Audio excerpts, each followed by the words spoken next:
Adapun orang yang terkena penyakit gula, dia makan nasi karbohidrat, makan tepung karbohidrat, makan pizza karbohidrat, makan batagor karbohidrat, semuanya karbohidrat. Akhirnya di dalam tubuh menjadi gula dan kekurangan insulin dikarenakan pankreasnya tidak optimal, maka hanya diikat menjadi power setengahnya. Setengahnya bagaimana? Berjalan di dalam darah. Dan itu akan berbahaya. Maka akhirnya dibuang dengan kencing. Istilahnya kencing manis. Dan seterusnya.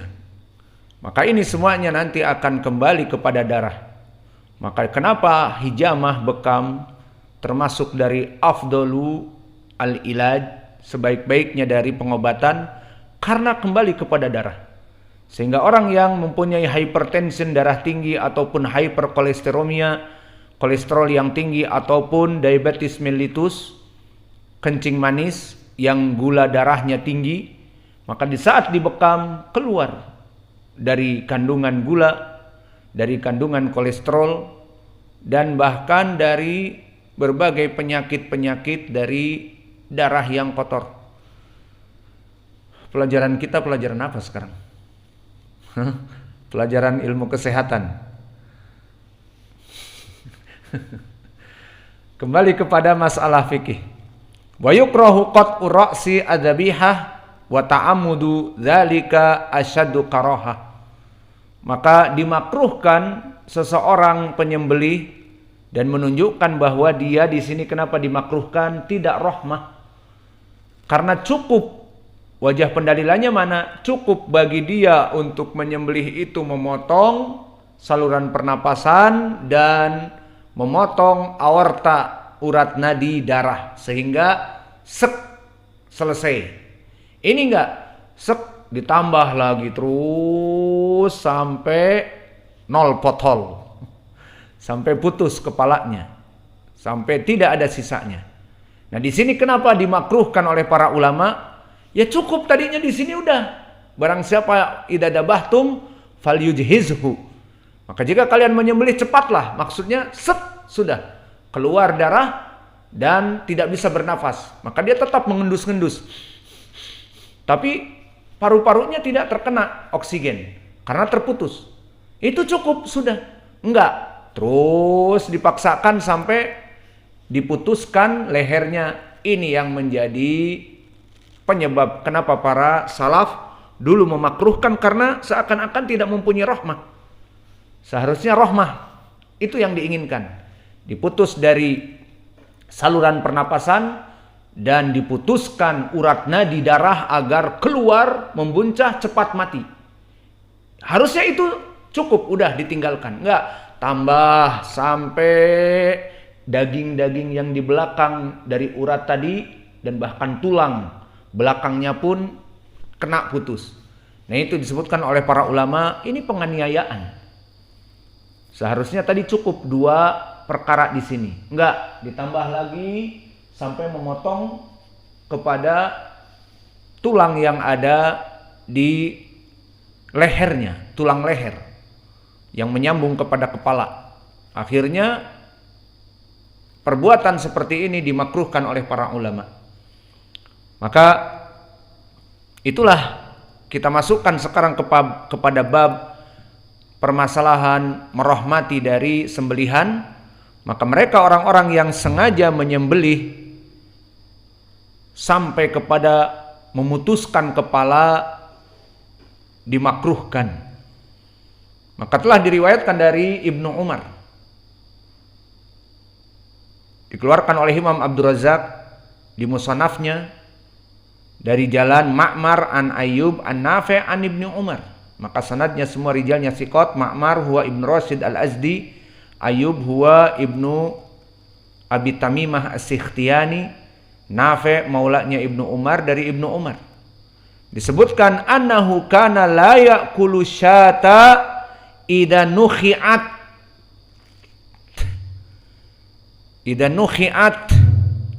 Maka tak di sini sakinah. Maknanya dulu Ibnu Umar tidak mau makan dari sembelihan yang mana dia itu nukhiat, maknanya buntung kepalanya. Maksudnya si penyembelihnya itu menyembelih dengan penuh kekerasan sampai buntung kepalanya. Maka Ibnu Umar tidak mau makan karena dimakruhkan. Ini penyembelihnya nih sadis. Tidak cukup dengan memotong 2 urat yang ada dari kerongkongan dan nadi darah. Tidak cukup. Terus ditekan sampai kepada merobek daging dan tulang lehernya. Maka ini datang dari Ibnu Umar dengan sanad yang sahih. Dan dari Abdul Razak juga, kalau tadi Ibnu Umar, sekarang juga datang dari Ibnu Uyainah an Ibni Abi Najih. Qala man dabaha ba'iran min khalfihi muta'ammidan lam yu'kal.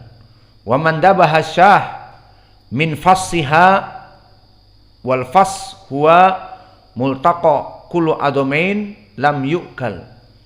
Maka barang siapa yang membunuh unta dari belakang, unta itu dinahar, dari nahar, tapi dia enggak membabat dari belakang lehernya, maka tidak dimakan.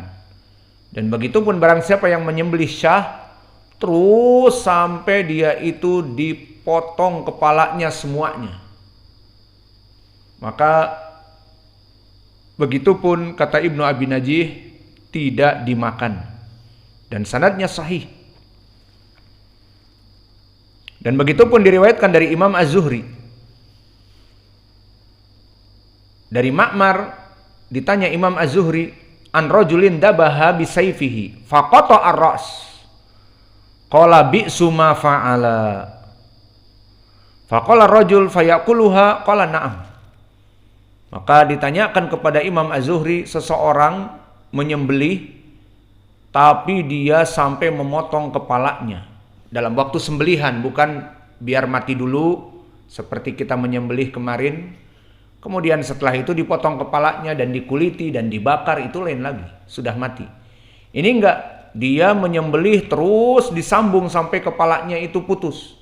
Apa kata Imam Az-Zuhri? Bi'sa ma fa'ala. Sangat buruk penyembelih ini, sadis penyembelih ini. Taib, kalau sadis lalu bagaimana dagingnya?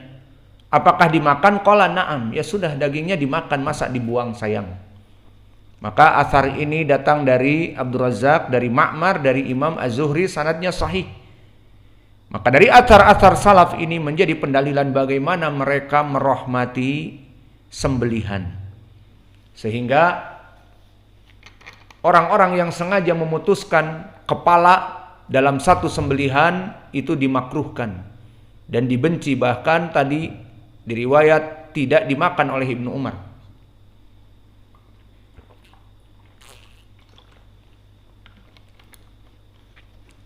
Kemudian asar-asar yang sahih ini jika dikatakan kepada kita, kenapa harus asar-asar yang sahih? Kan telah ada datang dari Nabi tentang permasalahan ini. Apa jawab kita? Jika datang dari Nabi dengan sanad yang sahih, tentu kita mengambilnya. Lebih mulia daripada Az-Zuhri, lebih mulia daripada Ibnu Umar jika datang marfu dari Nabi. Namun telah datang marfu dari Nabi diriwayatkan oleh Imam Al-Baihaqi, diriwayatkan oleh Abu Sa'ad Al-Malini, amba'ana Abu Ahmad Ibnu Adi, Al-Hafidh Ibnu Adi, haddatsana Ismail ibni Musa, haddatsana Jubarah, haddatsani Abdul Hamid ibni Bahram, haddatsani Syahr ibnu Hausyab an ibni Abbas, Naha Rasulullah sallallahu alaihi wasallam anidabiha an tafrusa qabla an tamuta. Bahwa Nabi melarang, naha dilarang, maknanya haram, dari sembelihan antafrusa qabla antamuta, di mana dia dipenggal lehernya semua sebelum dia mati. Maka maknanya dia menyembelih sampai putus kepalanya sebelum dia mati. Jadi masih merasakan bagaimana tulang dari lehernya itu terpatahkan dengan pedang ataupun golok, dan terus sampai daging belakang dan kulit terbabat semua. Maka di sini telah datang dari Nabi. Maka kenapa kita hanya mengambil athar padahal telah datang dari Nabi? Jawabnya, hadis yang kita baca tadi sanadnya dhaif. Ada Syahr ibnu Hausyab, dan Syahr ibnu Hausyab penyakitnya di sini dia dhaif, sayyi'ul hifdz. Syahr ibnu Hausyab penyebab dhaif hadis ini. Dan juga Jubarah ibnu Mughallis, dia juga dhaif. Maka dua rawi dhaif ini yang menyebabkan hadis marfu ini tidak dipakai, sehingga cukup dengan atharus salaf. Maka lihat bagaimana orang-orang yang mempunyai ilmu hadis, bahwa dia meninggalkan hadis-hadis marfu dan mencukupkan dengan ucapan Ibnu Umar, sahabat, padahal datang hadis marfu. Kenapa? Karena dia memeriksa hadis yang marfu itu dhaif, dan hadis yang dhaif bukan hujjah. Namun jika yang menulis kitab misalnya Hatibul Lail, bagaikan orang yang mencari kayu bakar di malam hari, maka dia akan mengumpulkan ke karungnya, masukin apa saja. Dipikirnya ranting padahal ular kobra. Dipegang, dipatuk, dimasukkan ke karungnya sampai rumah mati. Maka orang-orang Hatibul Lail nggak punya ilmu hadis. Oh, ini hadis marfu. Nah, Rasulullah sallallahu alaihi wasallam, Nabi melarang antafrusa qabla an yamuta. Dilarang memotong kepala sembelihan sebelum mati. Oh, ini hadis marfu, masukin. Ternyata hadisnya dhaif karena ada Syahr ibnu Hausyab dan Jubarah ibnu Mughallis. Maka lihat bagaimana para muhaddisin mentangkih, menyaring dari kitab-kitabnya, dari hadis-hadis yang dhaif. Maka seperti Hatibul Lail memasukkan semua ke karungnya. Yang penting karungnya penuh. Meskipun dia harus berkorban mati, dipatuk, yang dipikirnya dia ranting padahal ular yang berbisa. Atau dia pikir itu adalah pohon tumbang, ternyata ular sanca. Maka akan membelitnya dan memasukkan dia ke karungnya, ke karung ular piton, kebalik. Allahul musta'an. Makanya alhamdulillah al-ilm ilm. Maka para ulama sebagian kitabnya itu tipis. Permasalahan Ramadan, permasalahan sembelihan, kitabnya kok tipis, Ustaz? Iyalah, lihat aja judulnya, Al-Akhbar As-Sahihah, misalnya fi udhiyah. Di sana banyak kitab-kitab tebal berjilid-jilid. Ya nggak apa-apa, lihat aja kualitasnya. Tidak melihat kuantitas tetapi kualitas misalnya. Ternyata kitab itu yang berjilid-jilid, yaitulah masuk semua hadis dhaif, hadis maudhu, dan yang lainnya misalnya seperti itu. Dan sebagian ulama ada yang membolehkan permasalahan menyembelih kambing, terutama sampai kepada dia itu kepalanya terputus. Ada ulama yang mengatakan demikian. Namun jika kita kembali kepada lafaz-lafaz yang ada, maka kenapa kok bisa dia menyetujui dari para ulama ini? Karena yang diinginkan tidak sengaja. Karena saking kencangnya, saking tajamnya, maka dia menekan sehingga tidak terasa, menekan seret, kepalanya udah putus.